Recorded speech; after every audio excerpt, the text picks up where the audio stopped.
Good morning, everyone. Welcome to Unity Philippines Spiritual Center. To those watching in the recording, good morning din sa inyo. Good morning, good afternoon, good evening, good night. Kung ano man oras, no? And let me just share my screen.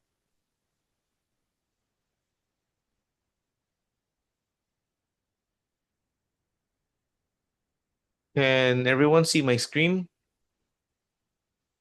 Yes. Unity Okay, good to know. Philippines. Sige. So, welcome to Unity Philippines Spiritual Center, no? Today is another day for our enrichment, weekly enrichment dito sa Unity Philippines, no? And just a quick introduction, Unity is a worldwide spiritual movement with Christian roots well over a century old and founded by spouses Charles and Merle Fillmore in 1886. They did not intend Unity to be a religion or a religious organization. They just intended it to be a prayer meeting, weekly prayer meeting. Pero ito na yung nangyari, no? This is the world headquarters of Unity in Kansas City, Missouri. And there are almost 1,000 Unity centers across the US. And we belong to the Pacific Rim region. So it's not a religion. It is a daily practice of consciously aligning our thoughts and feelings to love, peace, and joy in being one with God.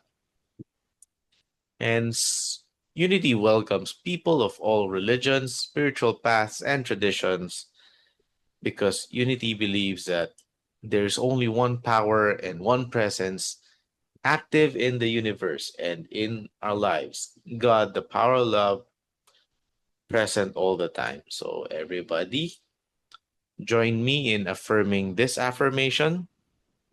There is only one power, and one present one presence active in the universe and in my and in my life. God, the the power power of love, Love. Present present all the all the time. time. Yan, feel lang natin, no?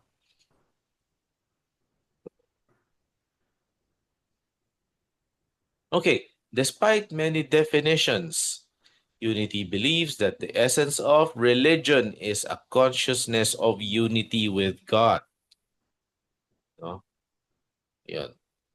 Hence, Unity, well, it does not consider itself a branch of any Christian organization. It looks back before the time of church organizations to the teachings of Jesus as they happen.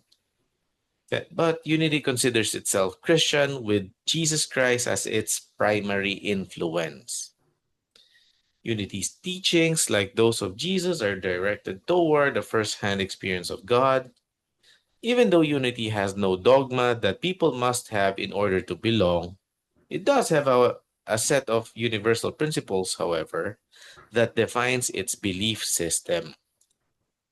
It can be considered that Unity is practical Christianity, a practice of Jesus' teachings every time, every day. These teachings are universal truth, and truth pertains to spiritual laws that do not change and cannot fail. They are the same yesterday, today, and forever. These spiritual laws or truth govern all people all the time. And one such truth is oneness, unity with God and with each other. So whether we believe it or not, we are one with God and we are one with each other, with one another. No? And these teachings require understanding and faithful practice. And of course, practice means regular and disciplined effort. No?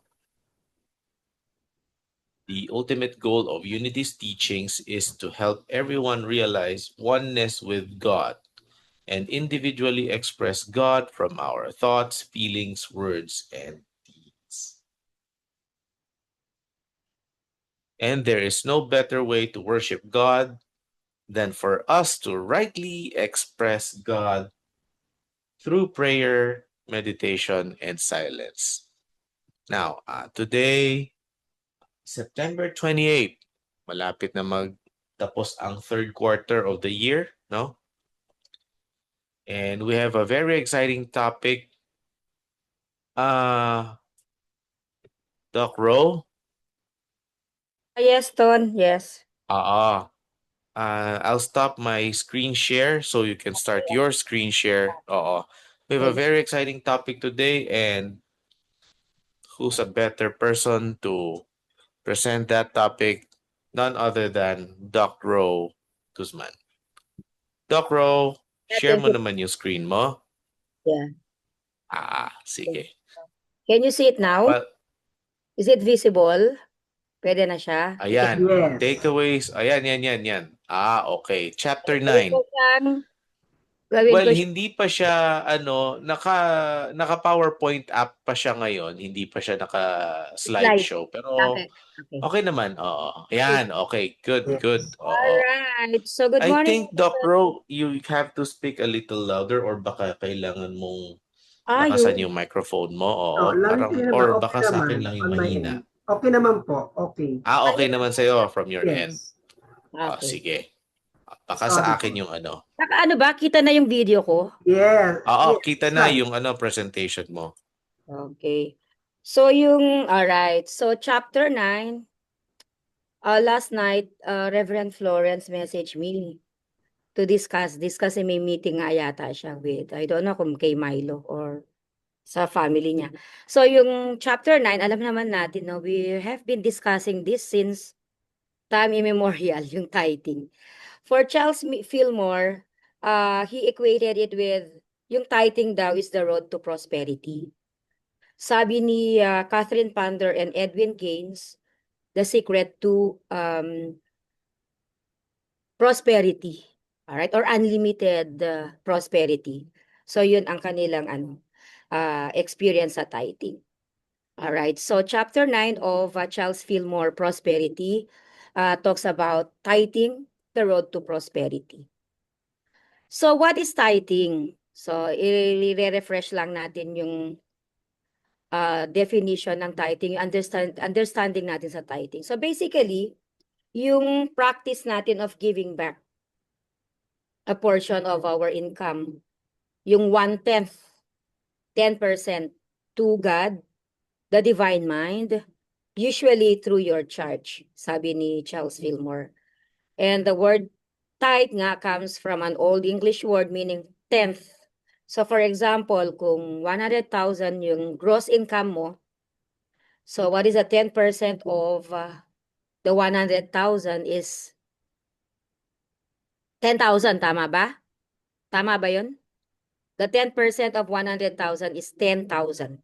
So so if we practice tithing nga, well, sabi nga ni sino ba yun? Yung prosperity, yung 40s, si Charles Fillmore. Stratton Smith din. Ayan, si Stratton Smith naman yun. Yung you can tithe either yung time, money, talent. Yan, yung time, money, and talent. Pero ito, kay Charles Fillmore, yan yung 10% is about yung gross income mo. The 1/10 or 10% of your gross income, for example, 100,000. So the 10% of that is 10,000. So bakit? Why? So the biblical foundation of tithing, it was commanded under the Mosaic law, kay time pa ni Moses, and of course consistently practiced throughout the scripture as a recognition that God, ito kasi yung essence ng tithing. Naniniwala tayo that God is the source of all provision. So kung sa akin yung parang agreement siya, so whatever I receive, the 10%, nakaset aside na yun as my tithing. Ngayon, sabi ni Edwin Gaines, to the spiritual organization na nagbibigay sa inyo ng spiritual food. Yan. An organization na nagbibigay sa inyo ng inspiration. So yung spiritual food kay Edwin Gaines, spiritual food. Inspiration yung tawag doon. The same sila din. Spiritual nourishment, Nourishment, yeah. Spiritual nourishment din.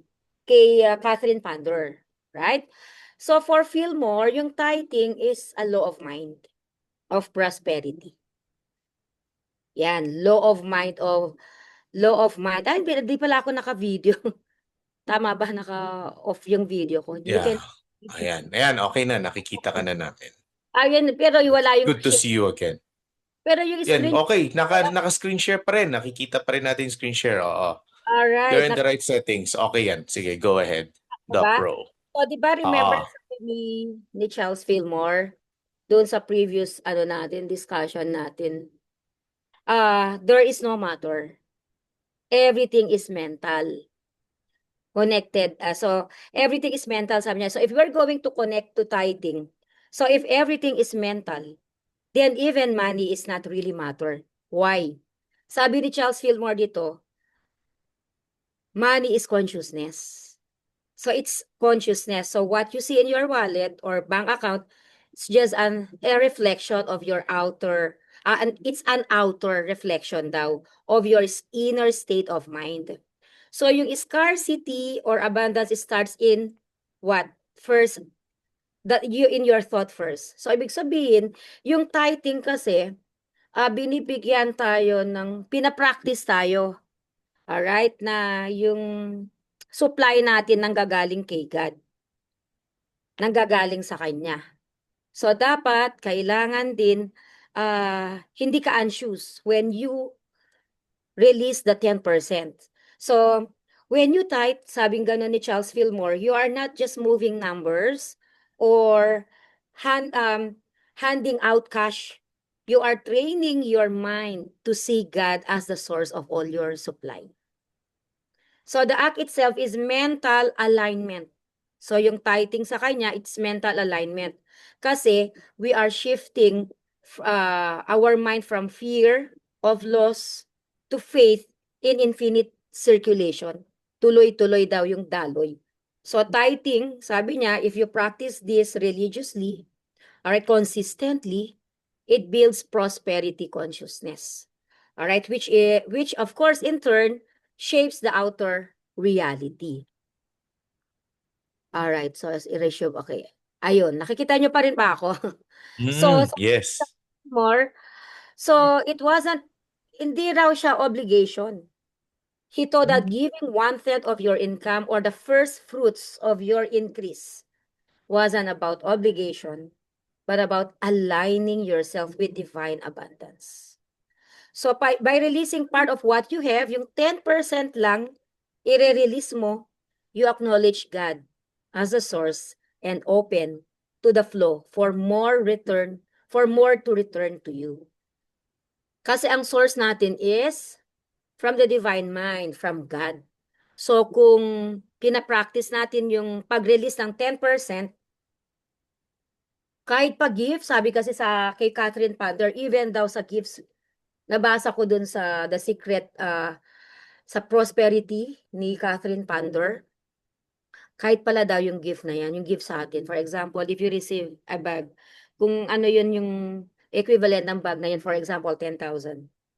The 10,000 is, ang ano niyan ang 10% ng 10,000 is 1,000. So you have to tithe.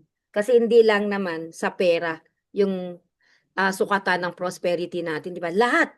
Ito ang tawag ni Catherine Pandor sa lahat na nakikita natin. These are the substance, the divine mind. Yung lahat na nakikita natin, substansya na nanggaling sa divine mind, nanggaling kay God, sabi ni Catherine Pandor. So to connect with Fillmore, if we release what we have, you acknowledge God as the source and open the flow for more to return. Yan. Ayun, bakit kaya nag-i-stuck? Sadali. Nag-i-stuck yung pagkaano ko. Yes, not moving. Pag minumove ko, sandali, ulitin ko. Ayun, sige. Ayun. Ayan. Kita na. Okay. Ayan, dapat ganito ang ano ko. Kikita ko din dapat. So, the principles of true giving according to Fillmore, hindi daw siya not about duty or reward. Giving should, flow from love. Okay, dumadaloy sa pag-ibig o gratitude, yung pasasalamat, and spirit-led heart. Ang sabi ni Charles Fillmore, yung principles of giving, number 1 sa kanya, hindi daw siya, not about duty or reward. So, hindi duty or reward. It should come from love. Dahil ginusto mong, yung naniniwala ka that your supply is from God, so, sineset aside mo na yung 10% mo, yung daloy mo. Alright? Yung daloy mo. So, ibig sabihin, you acknowledge that your supply is from God. So, faith, sabi dito, faith, okay, sandali, over amount. Ano yung faith over amount? So, hindi siya, faith over amount. So, anong tawag dyan? The widow's two mites, in-explain ni Charles Fillmore dito, yung widow's two mites mattered more than the rich giving from excess. So, faith over amount. So, the value of a gift, yung value ng 10% tithing natin or yung gift natin is measured by the faith. Yung paniniwala mo, yung devotion behind it, releasing the 10%. Hindi siya sa amount, tulad ng 2 mites. Sabi dito, small but wholehearted. Okay? Giving carries great spiritual power. Yan ang message ni Charles Fillmore dito. More than the rich giving from excess. Kasi yung kung ang mayaman,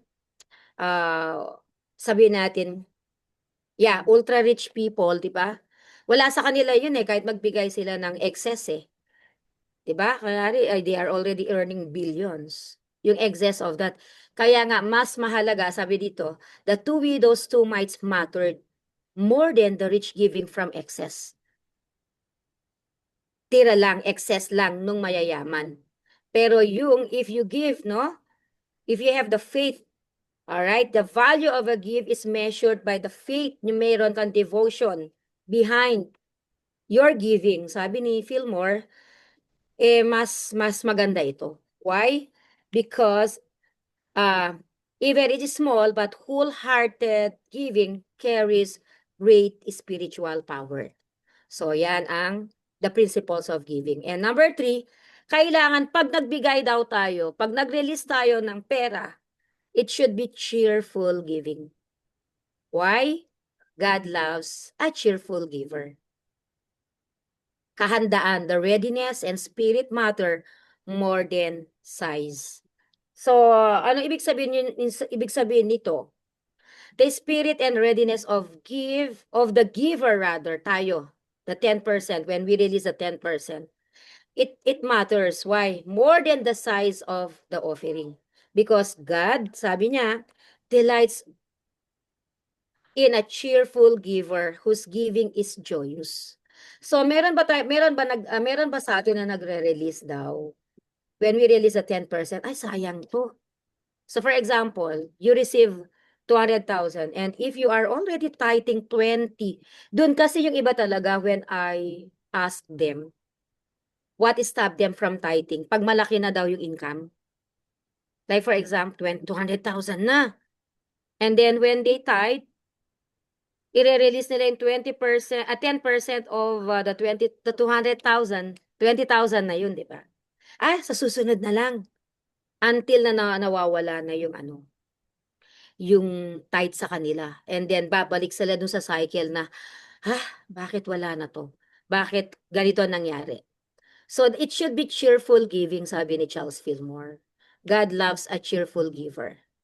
So number 4, the principles of true giving, according to Fillmore, it should be proportionate giving.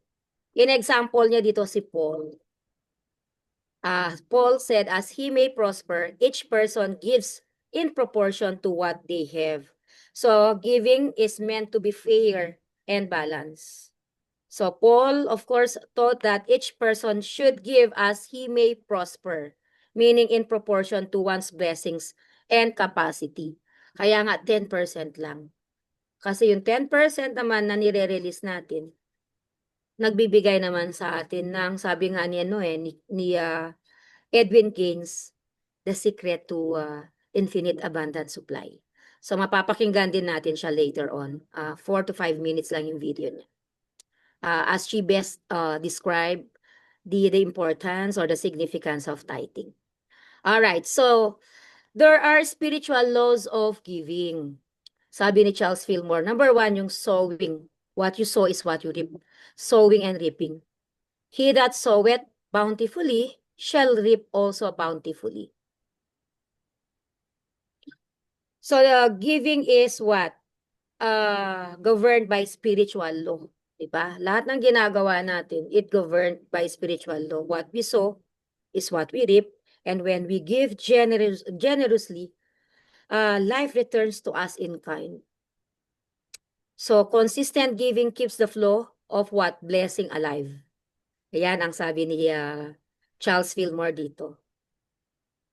Ito kinoconnect ko siya. Nung when I attended the Christmas party, bago pala yung Christmas party nung cousin ko, yung may-ari ng PSSI, is my cousin. So nakita ko, syempre, billionaire naman. Billionaire yung status niya. Pero I did not, ito lang, perception ko lang to. Ito yung sinasabi, he that soweth bountifully shall reap also bountifully. So, ibig sabihin, yung gift pa lang nga niya, no? Talagang quality talaga yung regalo. So, ang hinihingi lang sa atin ng universal mind ni God, 10%. Yun ang hinihingi sa atin. So, ibig sabihin, pag cheerful giver ka, hindi mo iniisip yung, kawalan ko to. Ibig sabihin, mas malaki yung balik sa'yo. Kasi ang promise ng tithing is that continuous flow. Consistent giving prevents greed daw. It prevents greed. Yan. So yung consistent giving prevents greed and of course, fear. Mawawala na din yung takot mo. When is your next supply? Ito na lang, ang pera ko 50,000 na lang. Kailan kaya? But when you are consistently giving your 10th according to Fillmore, mawawala yung fear, yung unti-unti. Mawawala yung fear. At yung stagnation. Hindi yung daloy ngayon, tapos next month, wala. Mawawala na yung stagnation. Because tithing keeps the channel of blessings open. Alright, so number 3, spiritual laws of giving, let go of control. You don't dictate how blessings return. So for example, nag-tithe ka na, 20,000 yung tinithe mo sa 200,000. Do not dictate how blessings return. Hindi siya manggagaling sa unity, hindi manggagaling sa simbahan kung saan ka nagtatithe. God may use unexpected channels, sabi ni Charles Fillmore. And number 4, universality. Even non-believers practice forms of giving as part of worship. Generosity is a divine principle embedded in life itself. So, yun ang hindi lang daw dahil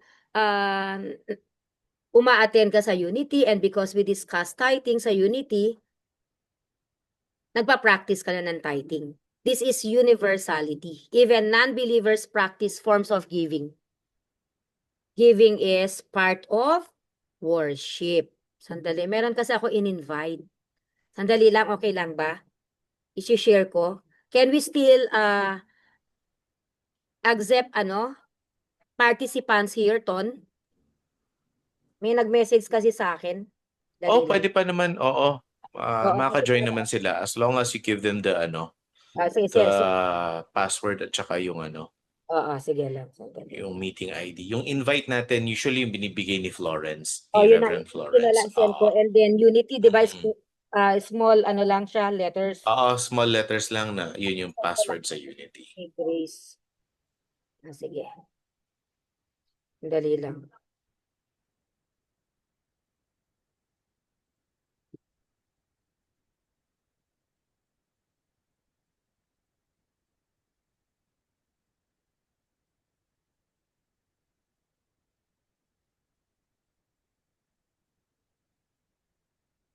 So while we're waiting, Hmm. oo, Ayun, sige. ayan, sige, go ahead. Yan, Okay na, in-invite. okay na. Okay na, sige. Ayun, ayun. Sige. Okay, sige. So, let go of control. Sabi ni Charles Fillmore dito, do not dictate God how your blessings will return. Kasi God may use unexpected channels. Nagta-tithe siguro dati, tapos ngayon hindi nakikita yung supply niya na manggagaling sa ganito na ine-expect niya. Hindi ganun. You will come to know yung significance of tithing kay Edwin Gaines talaga. Kasi sa kanya ako na-believe din sa idea ng tithing aside from kay Charles Fillmore, kay Catherine Pander. Mas na-explain din niya fully dito sa video later on na ipapakita ko sa inyo, ipapapanood ko sa inyo. So, don't dictate God how your blessings will return to you because God may use unexpected channels. So, yung universality, so ibig sabihin, kahit non-believers, nagpa-practice ng giving as part of worship or trusting God that God is the source of our supply. So for Fillmore's main takes on tithing, tithing daw is an acknowledgement of God. Bakit kailangan natin mag-tithe? Because this is an acknowledgement that God is our source. Acknowledgement of God as source. So you are not really paying God. Hindi natin binabaya. Hindi kailangan ni God ang pera actually. You're training your mind kasi everything is mental, sabi nga niya. Your mind to recognize that all supply comes from spirit. Diba sa probinsya merong poso, yung pump, water pump. Sa amin yun, ino-observe ko nung bata ako. Pag pinump mo yung poso, hindi lumalabas ang tubig. Wala pang lumalabas na tubig dun. Pero, pag nilagyan mo siya ng tubig din, habang pinapump mo siya, kasi naglagay ka muna, lumalabas yung tubig. So, ganun ko nakikita yung tithing.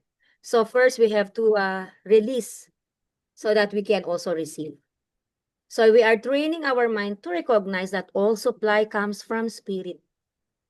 So, number 2 is a prosperity practice, sabi ni Charles Fillmore.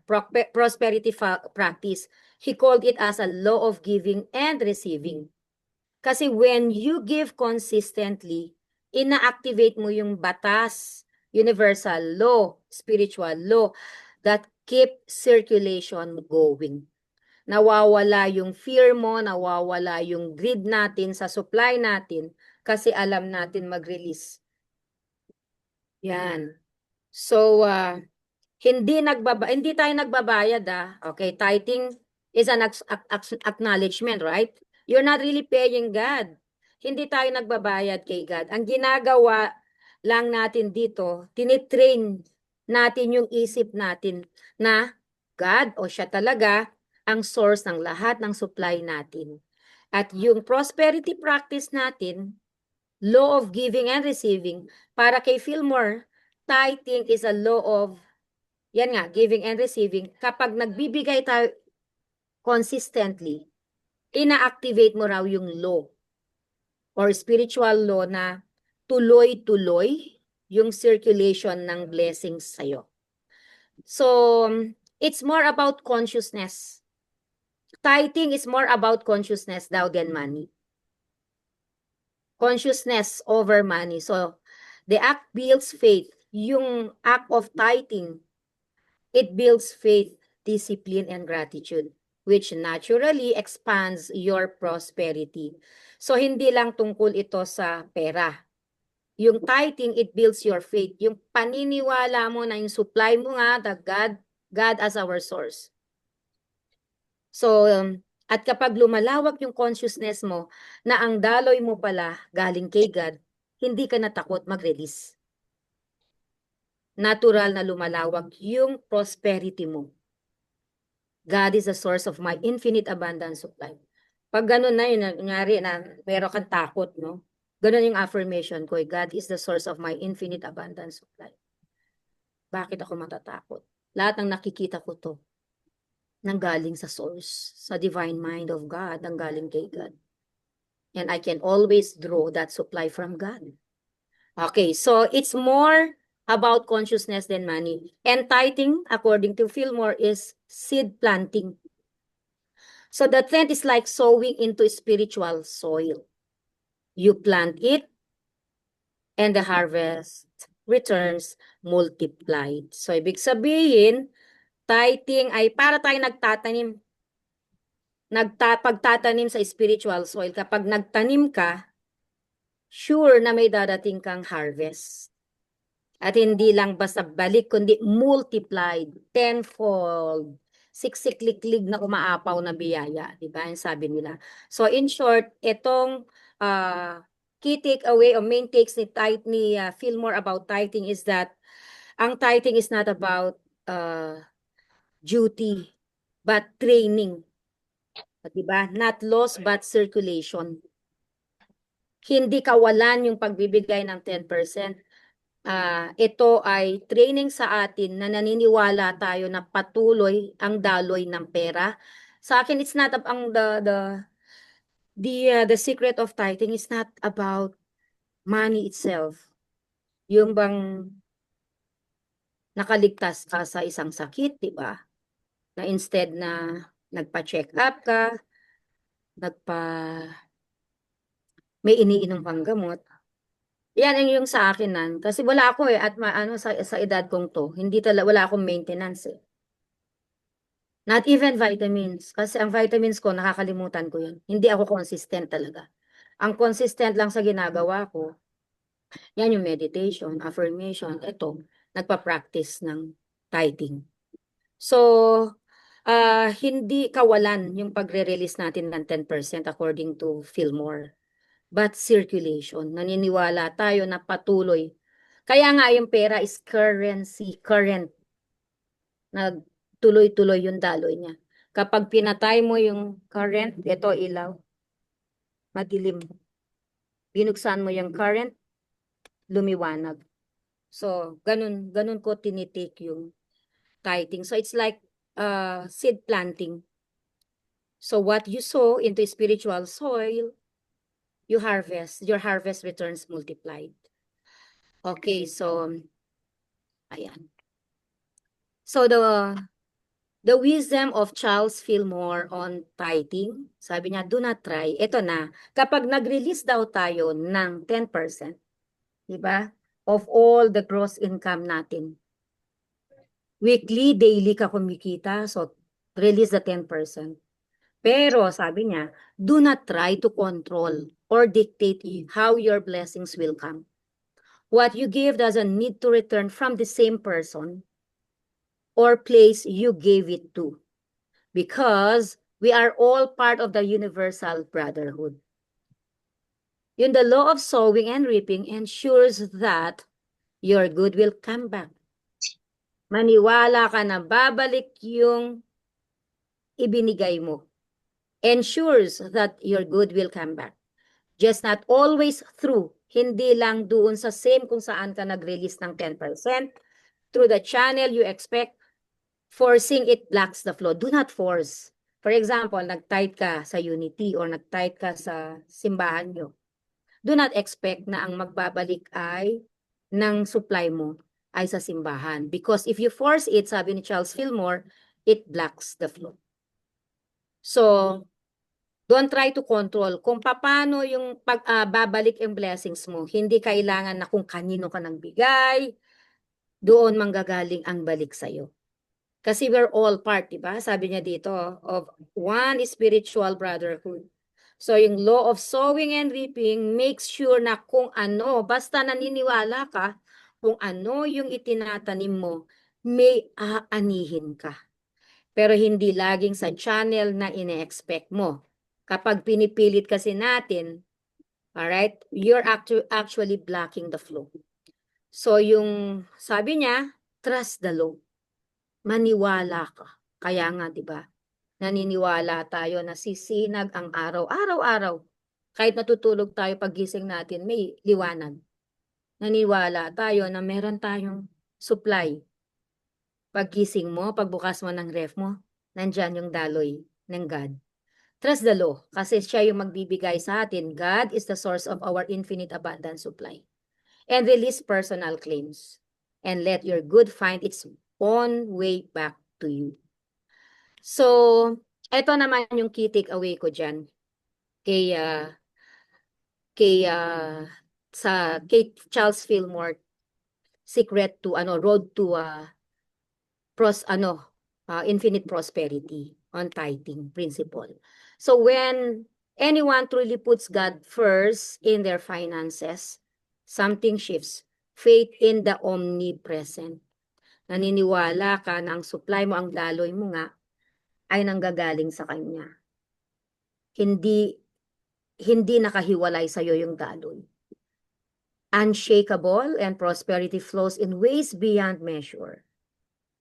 Alright? Kasi the how is not our job. Hindi natin trabaho yung kung saan manggagaling yung supply natin. Trabaho yan ng infinite divine intelligence, the mind of God. So, yung tithing ni Fillmore reminds us that everything in the universe belongs to God. Pinanganak nga tayo wala tayong dala. Babalik din tayo na wala din tayong dala. So nothing can be claimed in a selfish sense. Everything in the universe belongs to God. So, ano daw ba yung 10%?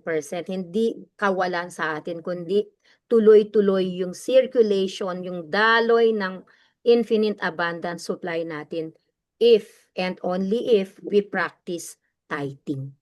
So tithing then is not about losing, but about aligning with divine order. Order is the first law of the universe.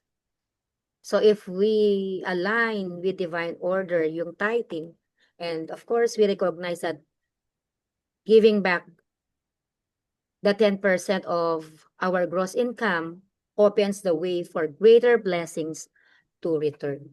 So that's my key takeaways about Fillmore's tithing principle. Sige, let me stop sharing and gusto ko i-share naman to yung kay Edwin Gaines. Oo. There is no better person aside from Fillmore, of course, Catherine Pander, and other spiritual teachers who discuss tithing. Isa si Edwin Gaines talaga na hinahangaan ko when it comes to tithing. So ito siya. Time I tithe Can to you a waitress in a can you coffee see shop. the This particular day, I was kind of nakikita feeling nyo ba? sorry for The myself, video and now? I forgot. Yes. Yes, nakikita Is naman. it clear? Sandali lang Patted me on the Yes, shoulder, clear naman. and she said something profound. Okay, sandali lang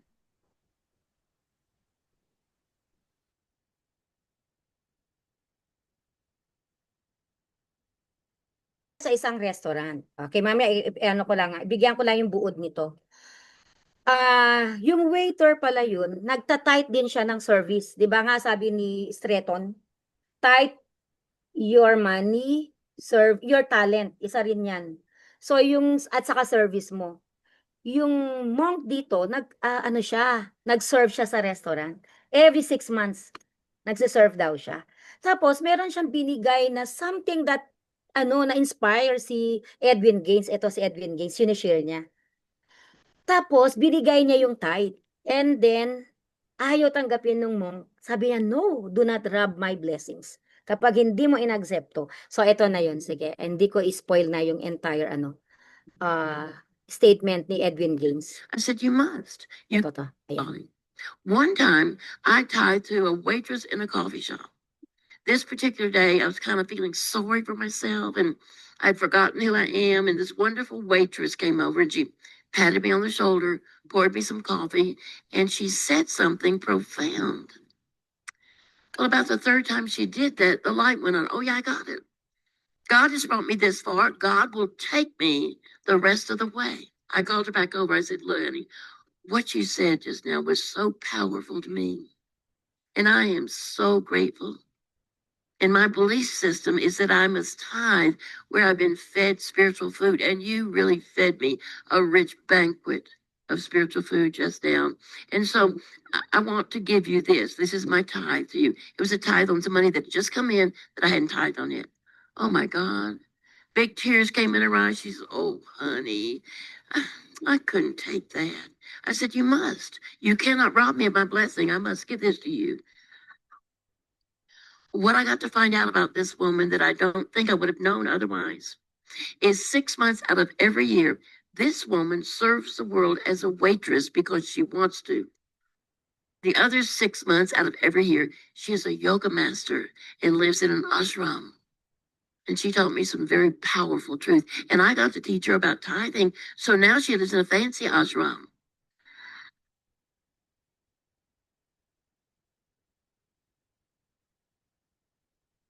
So I began to tithe. The first 3 months that I tithed, nothing much happened. Somehow we did eat. They didn't turn off my electricity. I did a lot of affirmations, such as creditors can't eat me. Creditors can't eat me. At the end of 3 months, my income was doubled. At the end of 6 months, my income had tripled. Well, I wasn't going to stop there. That's all the time frame I had given God, but I could tell something was happening here. At the end of my first year of tithing, this was about 45 years ago or so, at the end of my first year, I was receiving over $100,000 a year. Now, folks, 45 years ago, that was a whole lot more money than it is right now. I had 2 of my own businesses. I didn't know how to do business. God and I opened these businesses on a shoestring, and they were very successful. My first business I opened with a $2.75 classified ad, and my phone rang off the wall. It was amazing. I had a brand new home in the fanciest part of town. I had a brand new white Cadillac convertible, completely paid for. Oh, beautiful car. Love that car. I had a $14,000 diamond ring, and I lived at the level that if I wanted to go to New York tonight for dinner in the theater, I could do that as easily as I used to go to 7-Eleven. Now, I know tithing works, but please hear me, it's not the whole law. There are 3 other laws that we must come into alignment with, but we must tithe. It is not optional. You're going to begin tithing today if you're not a tither, or you're going to be tithing somewhere along the line. But see, what comes up for many people, including myself, was fear. Fear that there wouldn't be enough. A deep-seated belief in lack. And if you have a belief in lack, guess what your life is going to demonstrate for you? You're going to be in lack. And if you think you can get by without making God as your source, see, the purpose of the tithe is for you and I to acknowledge that we know that God is our source. God is my source. Say it with me. God is my source. See how easy that is to say? But that requires an action in order to prove that you know that God is your source to yourself. Then your job is to return 1/10 of all back where you've been fed spiritually, and then watch with wonder as seeming miracles begin to happen in your life and bring into manifestation things that you only dreamed about. And it's never too late to start. You're right at the right point to begin and watch the dreams that you have come true. Now, All right. Okay, so yan si Edwin Gaines. Even Catherine Pander, no? Yan din yung sinabi niya. So anong sabi niya diyan? Yung binigay niya, so can I stop sharing now? Ayaw kunin nung waitress, yung nagse-serve, no? Nagse-serve siya every 6 months. Yoga teacher siya. Ayaw niyang kunin. But sabi ni Edwin Gaines, if you do not take this, you are taking away my blessings from God. Kasi nakuha siya ng spiritual nourishment.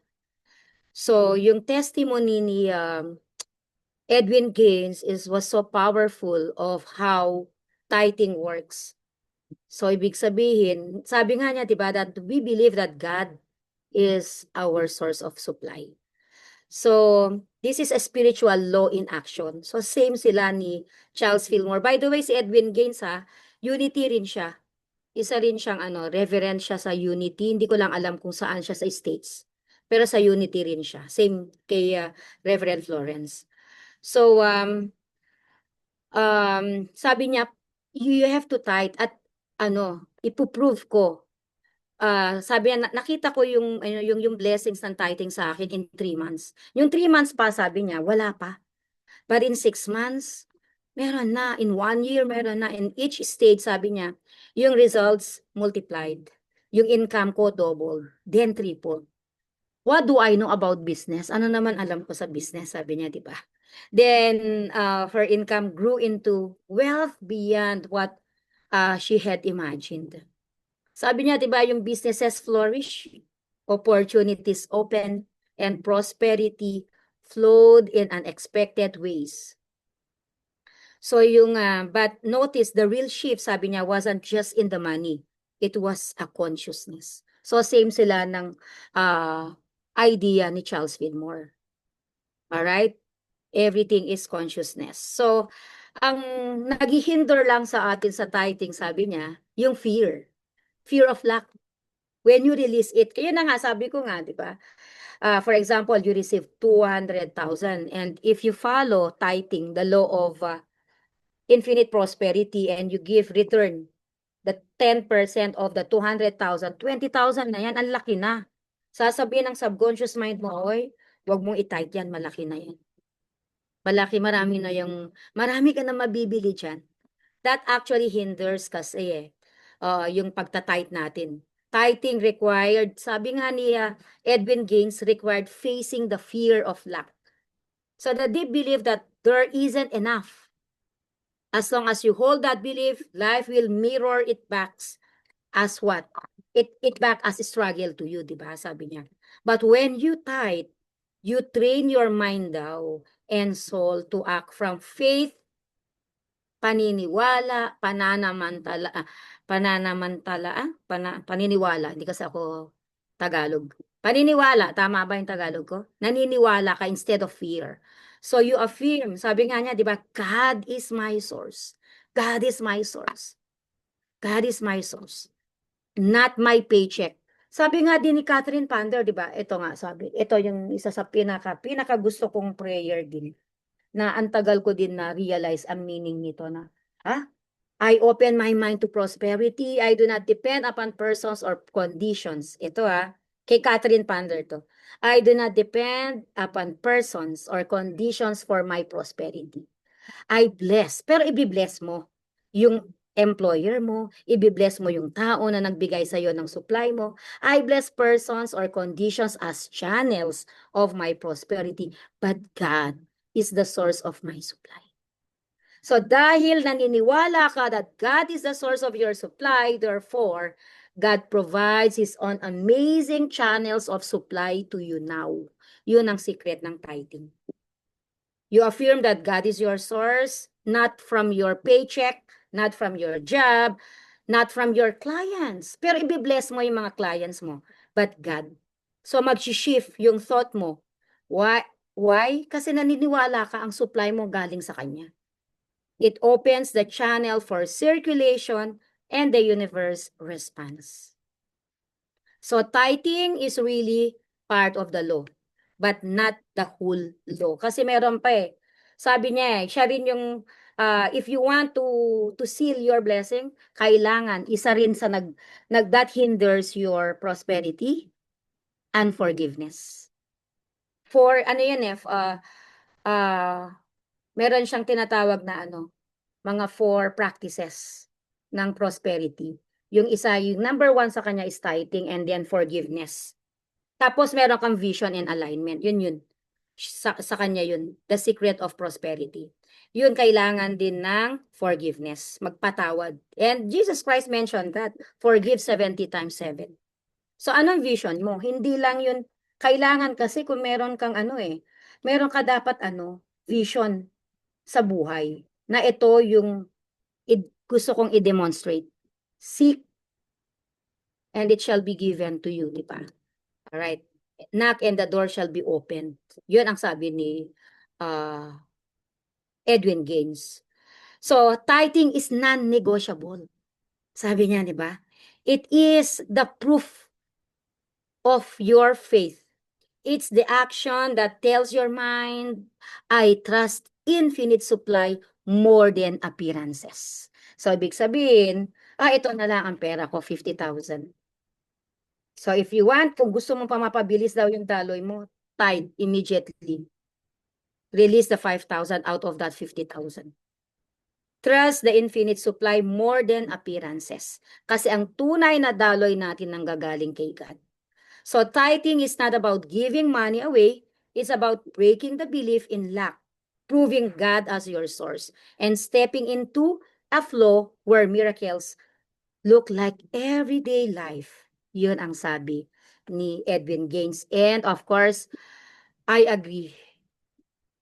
I concur with the statement of Edwin Gaines and Charles Fillmore. So that ends my discussion on my lecture on tithing. Madalas na rin naman natin to dinidiscuss. Alright? Matagal na natin dinidiscuss to. So, part ng ating na we should be reminded na ang daloy natin nanggagaling talaga kay God. So, I guess, Ton, that ends my presentation now. So, si Sir Rads, maybe na lang natin tayo ngayon, sharing of our practices. Paano na bago ng tithing yung